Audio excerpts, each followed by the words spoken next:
Start Gauss law today. Gauss law.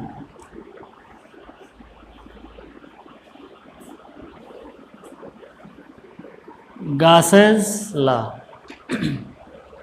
Gauss's law पढ़ने से पहले कुछ खास चीज़ें समझ लो।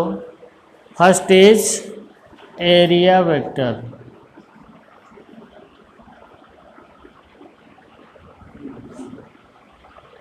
Area vector,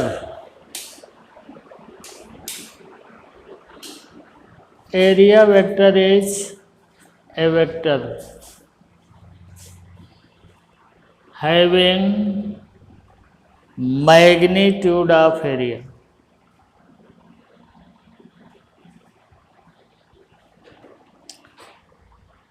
Magnitude of area and direction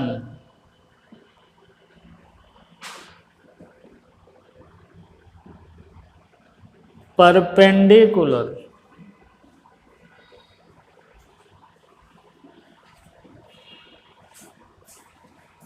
or in direction of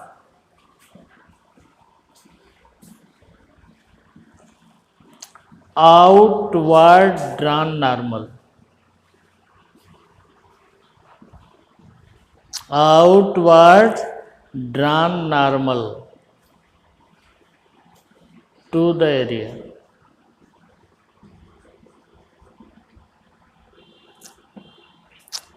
सीधा समझो, ए वेक्टर हैविंग मैग्नीट्यूड इसका होगा एरिया का, एंड डायरेक्शन परपेंडिकुलर।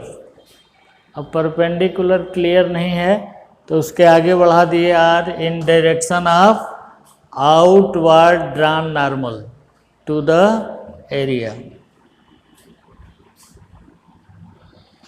मतलब ये एरिया है,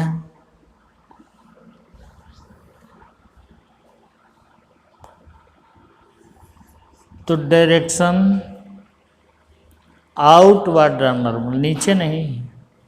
जैसे ये एरिया वेक्टर हो गया,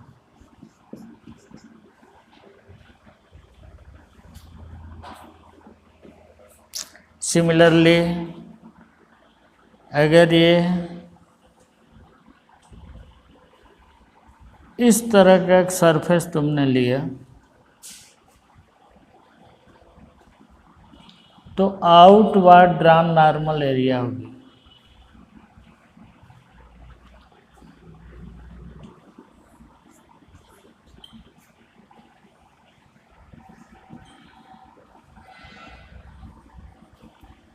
तो डायरेक्शन होगा आउटवर्ड ड्रॉन नॉर्मल, इसके अंदर नहीं जा रहा है कोई भी वेक्टर, सभी वेक्टर बाहर आउटवर्ड ड्रॉन नॉर्मल। तो मैग्नीट्यूड कितना, अगर इसकी एरिया इसका आर है, रेडियस अगर इसका रेडियस आर है तो S1 की वैल्यू हो गई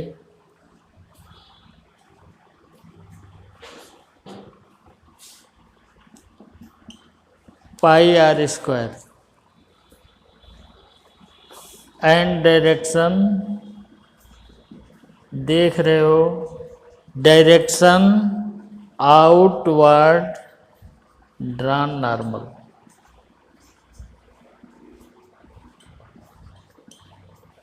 इसी तरह से S2, इसी तरह से S3, इसी तरह से S4। मतलब area vector is a vector having magnitude of area, direction perpendicular or in direction of outward drawn normal। देख रहे हो आप outward drawn normal। ये सिलेंडर इसीलिए क्लोज सरफेस बना दिया। क्लोज सरफेस से देख रहे हो सभी वेक्टर बाहर जा रहे हैं, कोई अंदर नहीं आ रहा, ये डायरेक्शन होगी। तो S1 के लिए लिख दिया पाई आर स्क्वायर इसका मैग्नीट्यूड होगा, और डायरेक्शन आउटवर्ड ड्रॉन नॉर्मल जो दिख रहा है।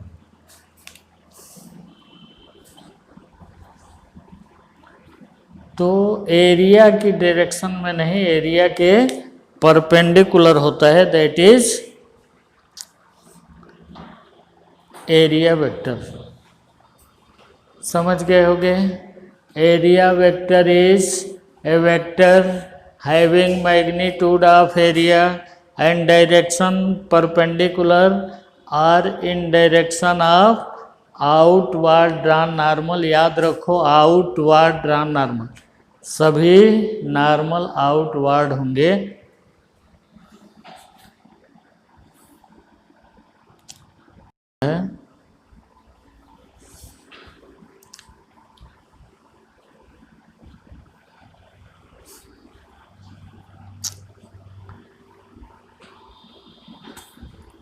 सेकेंड चीज आएगी flux.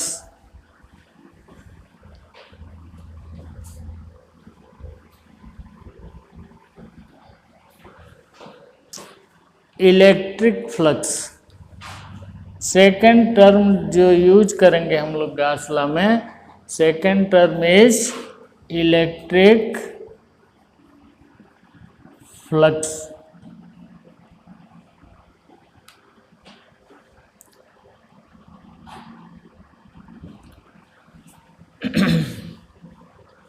Electric flux, the electric field lines,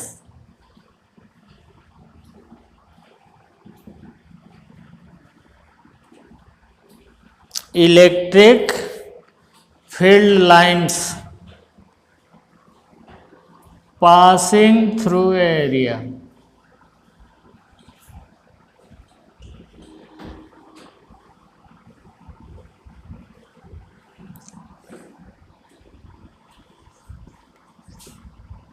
perpendicularly,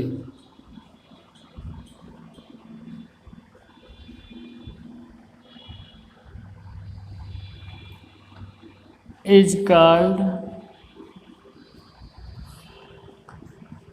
electric flux.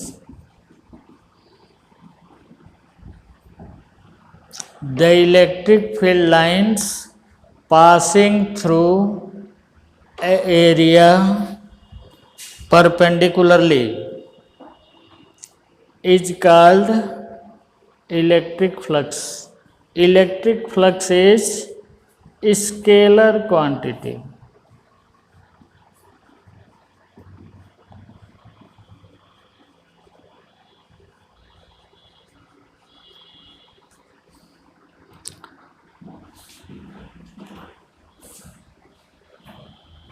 जैसे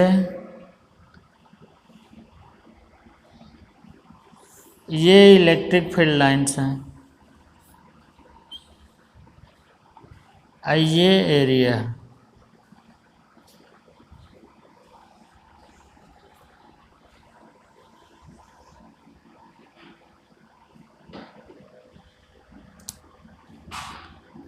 इलेक्ट्रिक फील्ड लाइंस ऐसे हैं और ये एरिया है। एरिया वेक्टर किधर जाएगा?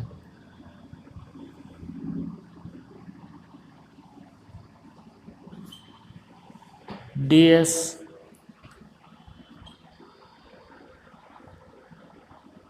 इससे एंगल बना रहा है थीटा। तो जो वो कह रहा है परपेंडिकुलरली, मतलब इन डायरेक्शन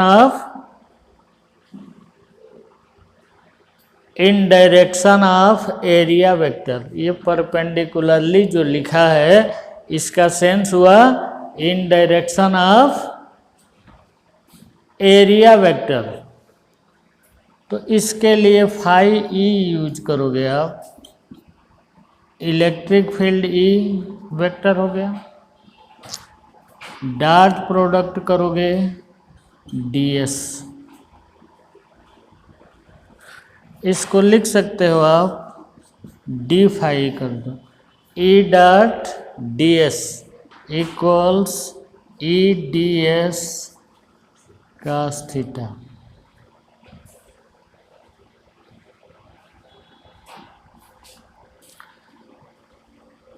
ये तुम्हारा फ्लक्स हुआ। Flux is E D S dot D S या E D S cos theta.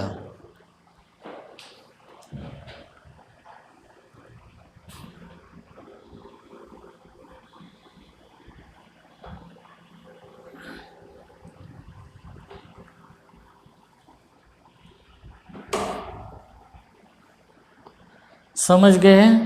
Electric flux is electric field lines passing through an area perpendicularly, मतलब इलेक्ट्रिक फील्ड लाइंस को प्रोजेक्ट किस पर करना है? डीएस पर।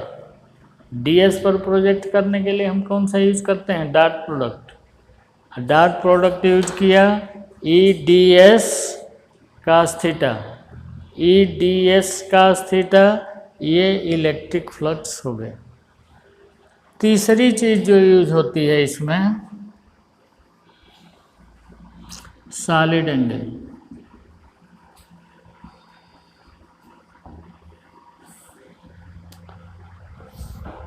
सॉलिड एंगल ऐसे दिखता है, solid angle.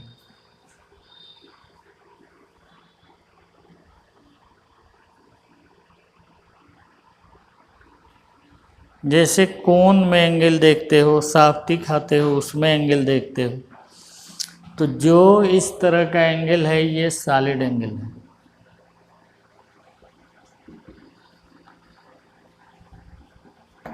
Solid angle, solid angle is the angle subtended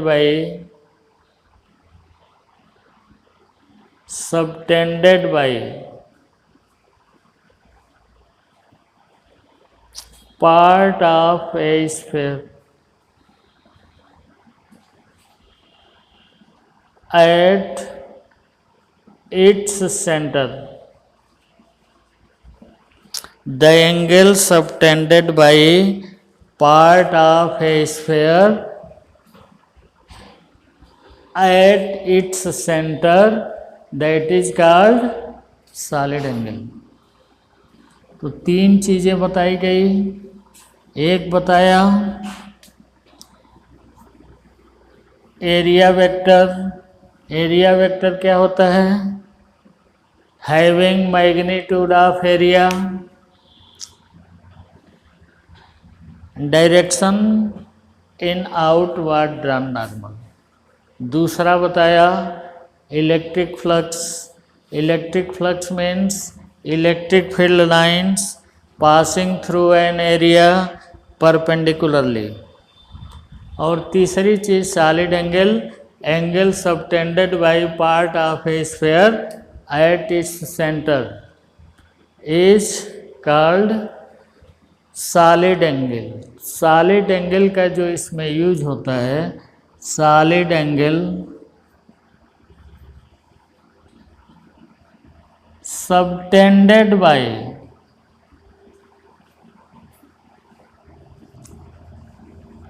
solid angle subtended by an exterior point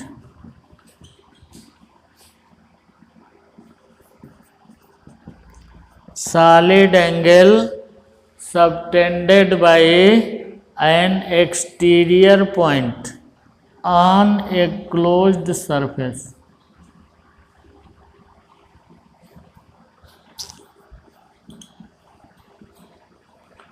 is 0. Solid angle subtended by an exterior point on a closed surface is 0. इसको देखो, देख लो, जो एक कहा गया यही गॉस लॉ में use होगा। एक्सटीरियर पॉइंट किसी भी क्लोज सरफेस पर 0 सॉलिड एंगल सबटेंड करता है। जैसे देखो, ये एक सरफेस है, ओपन है थोड़ा सा, यहाँ पर एक पॉइंट है P, ये सॉलिड एंगल सबटेंड कर रहा है।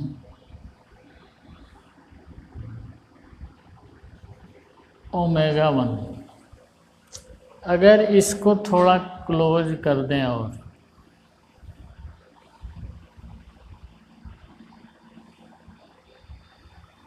पी वही है।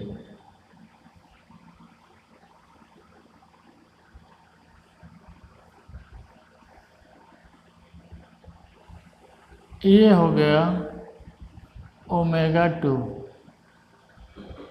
देख रहे हो, अगर इसको हम क्लोज कर दें, ये पी पॉइंट है, ओमेगा की वैल्यू क्या हो जाएगी? Omega 2 is less than omega 1, मतलब सरफेस क्लोज होता जा रहा है तो एंगल क्या होता जा रहा है? छोटा होता जा रहा है। लेकिन जब यही सरफेस एकदम क्लोज हो जाएगा तो वो एंगल क्या हो जाएगा? जीरो। देख रहे हो, ओमेगा यहाँ जीरो है। तो solid angle subtended bye N exterior point on A closed surface is zero. Zero हो जाएगा एक्सटीरियर पॉइंट पर। एक्सटीरियर पॉइंट से अगर क्लोज सरफेस पर सॉलिड एंगल बना रहे हो तो वो जीरो हो जाएगा। ये तीनों को मिला करके गॉस लॉ का स्टेटमेंट आता है।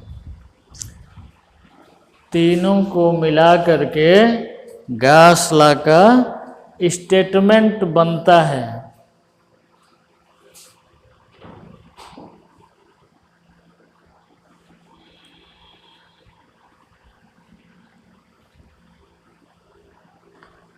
Statement of Gauss law.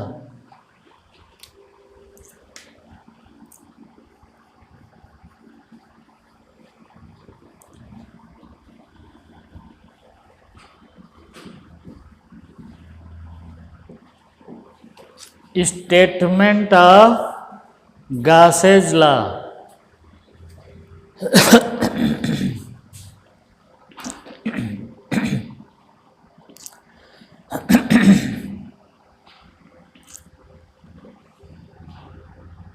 First statement,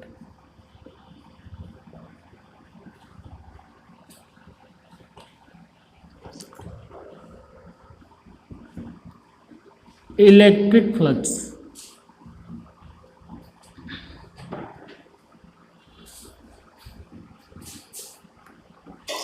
passes through a closed surface.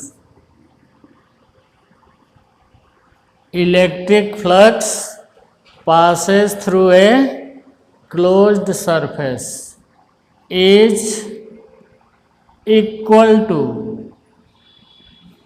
electric flux passes through a closed surface is equal to 1 upon epsilon naught times 1 upon epsilon naught times charge enclosed by the surface.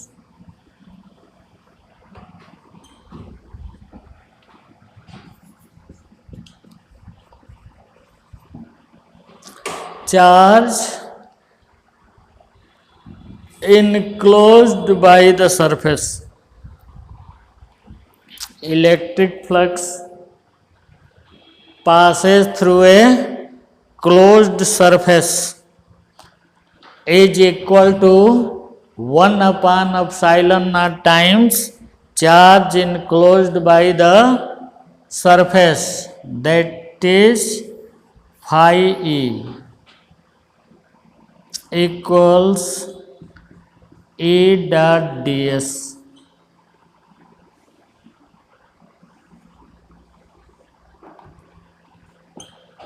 Equals E ds cos theta equals charge enclosed by epsilon naught. phi e dot D S, ये गोल लगाने का मतलब क्या है? Closed surface ये integral sign है।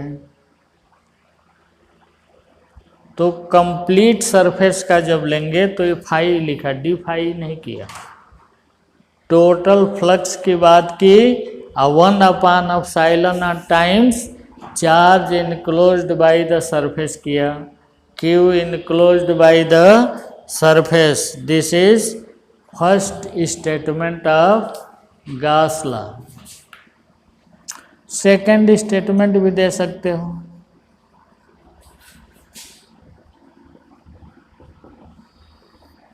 Second statement,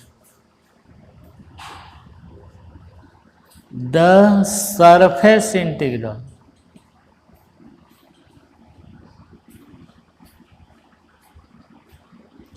surface integral इसी को कहते हैं सरफेस इंटीग्रल। डीएस लिखा है ना, तो इस इंटीग्रल का नाम क्या होगा? Surface integral of electric field. Surface integral of electric field taken over a closed surface.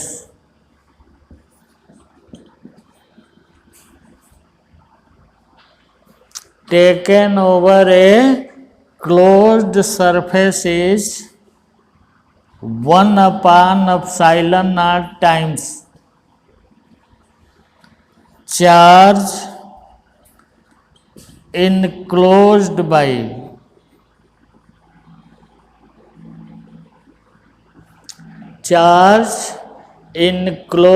by the surface। अगर लिख रहे हो तो रिपीट करते हैं। First statement, electric flux passes through a close surface is equal to 1/ε times charge enclosed by the surface. Phi E equals E dot D S equals E D S cos theta equals Q enclosed by epsilon naught. दूसरा statement यहाँ से शुरू की, second statement यहाँ से start हुआ। Surface integral इसी को बोलते हैं surface integral of electric field taken over a closed surface is 1/ε times charge enclosed by the surface. ये भी सेम चीज़ है जो ये है। तो जो आपको याद रहे फर्स्ट सेकंड वही आप लिखोगे, जो आपको इजीली समझ में आए। ये सेकंड स्टेटमेंट से यहाँ से शुरू किया, ये इस फर्स्ट वाला इसको भी इंक्लूड किया।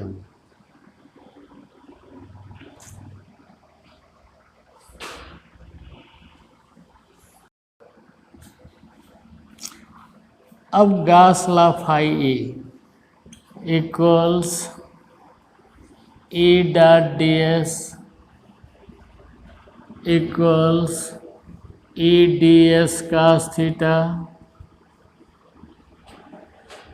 Equals charge enclosed by epsilon not.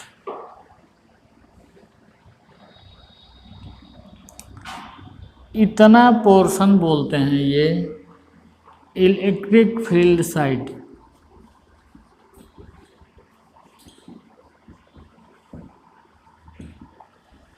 और इतने को केवल एक, this is called charge enclose side.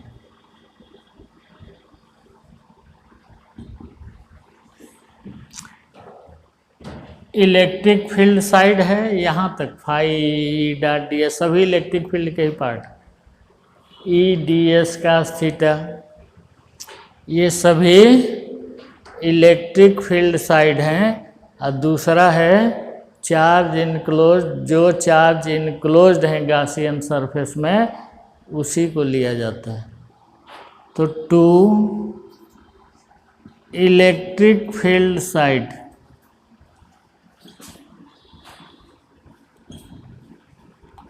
Of Gauss's law,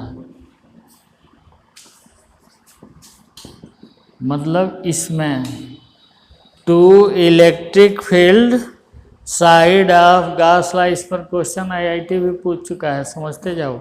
electric field side of Gauss law, all charges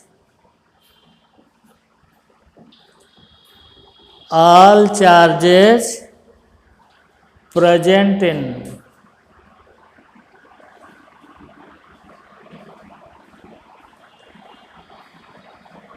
space are contributing,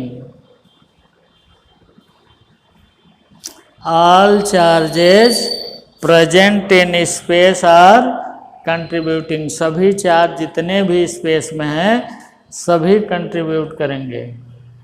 there contribution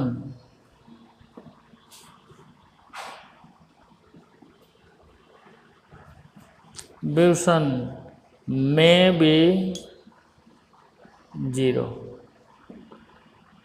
contribute सभी करेंगे। खिलाड़ी जैसे खेल होता है, 12 खिलाड़ी हैं, 6 2 साइड हो गए, खेलते हुए दिखाई दे रहे हैं। अगर 13 हो गए तो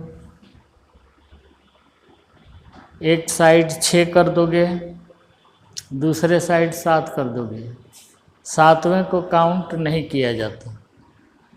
वही ये कह रहा है कि खेलते हुए सभी दिखाई देंगे, दौड़ते हुए सभी प्लेयर दिखेंगे बाहरी व्यक्ति को, लेकिन पॉइंट कंसीडर होगा केवल उन्हीं का 6 का। 7वां कंट्रीब्यूशन क्या करेगा? जीरो। वही सेम चीज़ इसमें भी है। अगर पूछा जाए कि इलेक्ट्रिक फील्ड साइड में कौन कौन से चार्ज कंट्रीब्यूट कर रहे हैं, तो तुम्हारा आंसर होगा कि जितने भी स्पेस में प्रेजेंट हैं सभी कंट्रीब्यूट कर रहे हैं। To charge in close side,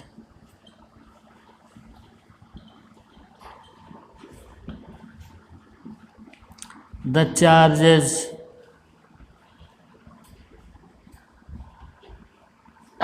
inside the Gaussian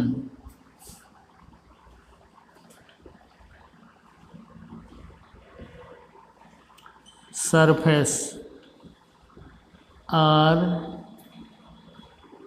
contributing। Electric field side में सभी चार्ज करेंगे, और चार्ज इनक्लोज साइड, जब चार्ज इनक्लोज की बात आएगी तो केवल वही चार्ज लोगे जो गॉसियन सरफेस के अंदर हैं, जिनका पॉइंट कंसीडर किया जाएगा।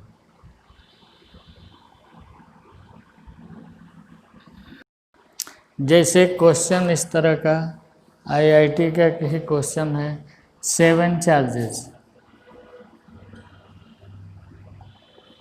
Q1, Q2, Q3, Q4, Q5, Q6, Q7 are present in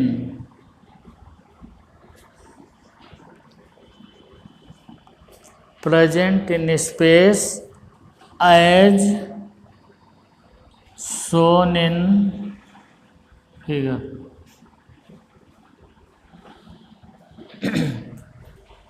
7 charges Q1, Q2, Q3, Q4, Q5, Q6 and Q7 are present in space as shown in figure।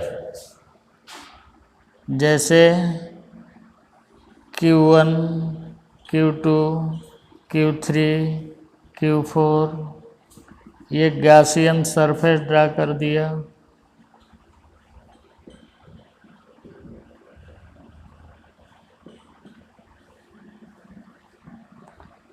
Q5, Q6, Q7. Which of the charges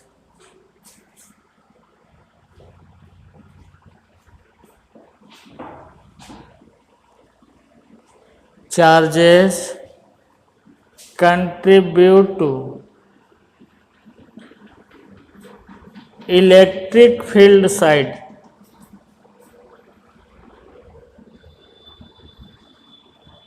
of Gauss's law are to electric field?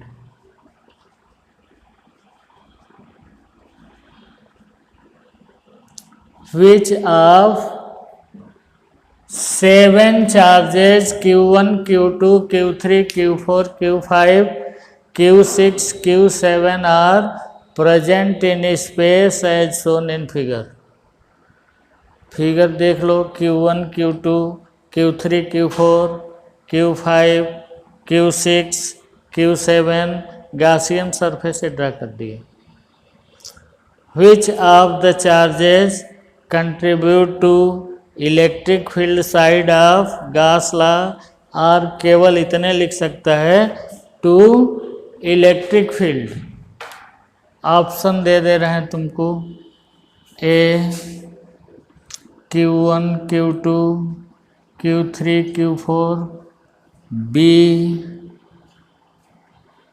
Q1, Q2, Q7 all, C Q5, Q6, Q7, D.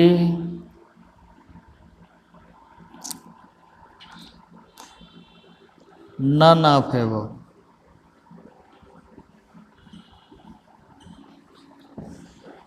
Answer क्या होगा? कह रहा है कि 7 charges Q1, Q2, Q3, Q4, Q5, Q6, Q7 are present in space as shown in figure. Which of the charges contribute to electric field side of Gauss's law or to electric field? तुमको first point लिखाया कि electric field के लिए या electric field side में जितने भी charges space में हैं, चाहे वो गॉसियन सरफेस के अंदर हों चाहे बाहर हों, गॉसियन सरफेस के अंदर हों या बाहर हों, सभी कंट्रीब्यूट करेंगे. All charges contribute to electric field side of Gauss law. तो तुम्हारा ऑप्शन कौन सा सही होगा? ये 4 तो अंदर हैं, जनरली आंसर यही लिख देते हैं, लेकिन तुम्हारा फर्स्ट पॉइंट इसमें काम आएगा.